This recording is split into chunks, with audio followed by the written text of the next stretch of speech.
Okay, so tonight was the start of Star Wars Rebels second season. Well, I guess you could say the continuation because, well, we had Siege of Lothal, and I count that as the first episode of season 2.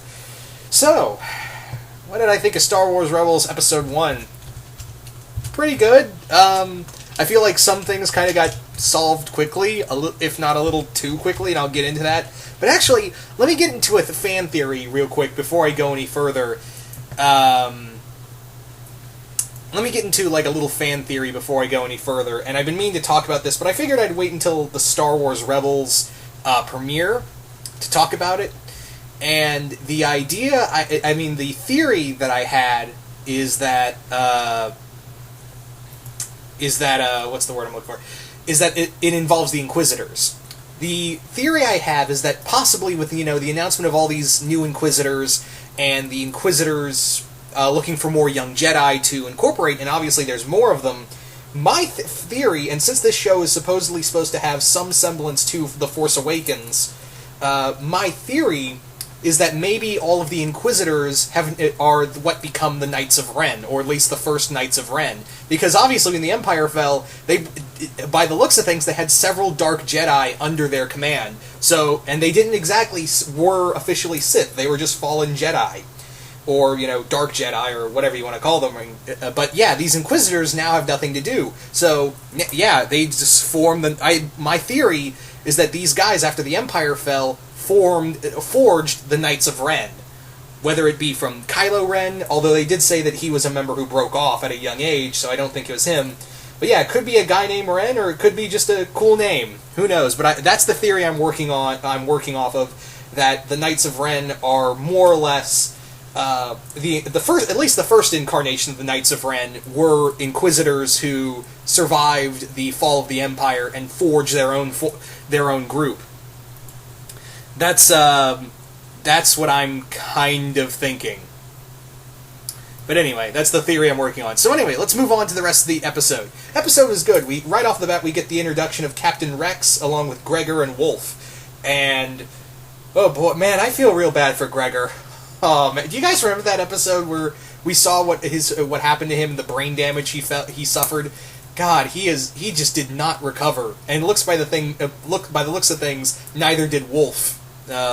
So did Rex. But yeah, Kanan obviously does not trust them, and I really do like when he's talking about it, and kudos to Freddie Prinze Jr. for putting a lot of emotion in the what happened in Order 66 and what exactly went down with it all.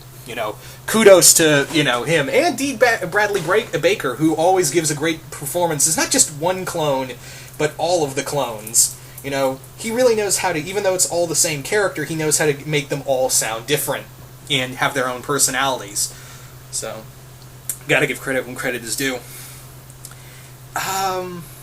What else did I want to say about this episode? There's not a lot of action here. It's more along the lines of the rebels and and the clones working together to eat, to kill a giant worm, which looks like something out of. It actually looks like a cross between Batra in its larva form with one of the graboids. That's what it looks like, a fusion between larval Batra and and a graboid. That's what it looks like, and that's kind of what it is. That's pretty much the amount of the episode, is them hunting this worm while at the same time Kanan learning to trust these clones. Now let me get into the one little negative I had with this episode. Not really negative. It's more like it's more along the lines of something it just kind of bothered me. That's what it felt like. It just kind of bothered me, and that being. The quick explanations, like how Rex just casually walks by when Kanan is telling his story about what happened when Order 66 happened, and he casually says, I never betrayed my Jedi Master, and he said that he removed his chip along with Gregor and Wolf. I'm hoping we get a backstory on that of like how exactly that happened when they made their own choice, and also when it turns out that Wolf was the one who sold him out because he was afraid the Empire would come down on them.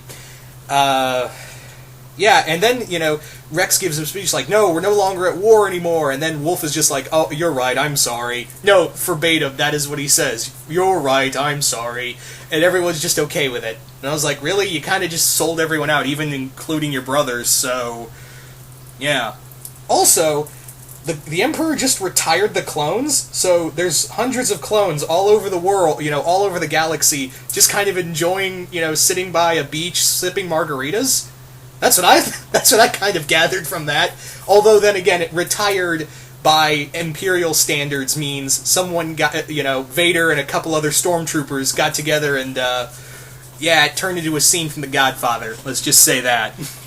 That actually is more probably what happened to the latter, is that Gregor, Wolf, and Rex, when they were, outlived their services, managed to escape. A lot of the other clones were, quote-unquote retired for the use of the stormtroopers. So, yeah.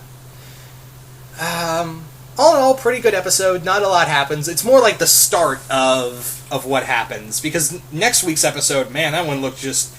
Man, we got three AT-ATs chasing after the little Clone Wars era AT unit. We've got TIE fighters coming in. That one looks like it's going to be the meat of this two-parter. So I'm really looking forward to this, to that part of the episode. All in all, it was just an okay start, and I'm really hoping we get to see more of Ahsoka's journey into finding out, more about Vader. And, of course, the inevitable battle we're going to see, because it looks like, this is going to happen, the battle between Vader and Ahsoka. That's what I think we're all looking forward to, is Vader versus Ahsoka this season. But no, again, pretty good, pretty alright episode. I just feel like, although we did have the epicness that was Siege of Lothal, so this was I feel like this was a nice little breather, but, waiting this long after seeing Siege of Lothal and then get, something that's just made you go, oh, the big enemy is a worm. Alright, whatever. But yeah, it looks like, again, the meat of this episode is going to be, second part, and yeah. All in all, not bad episode, so you guys tell me, what did you all think of this episode? Did you guys like it? Did you guys hate it? Just comment below, let me know, and once again, hope you all enjoyed this review, and I will see you guys later.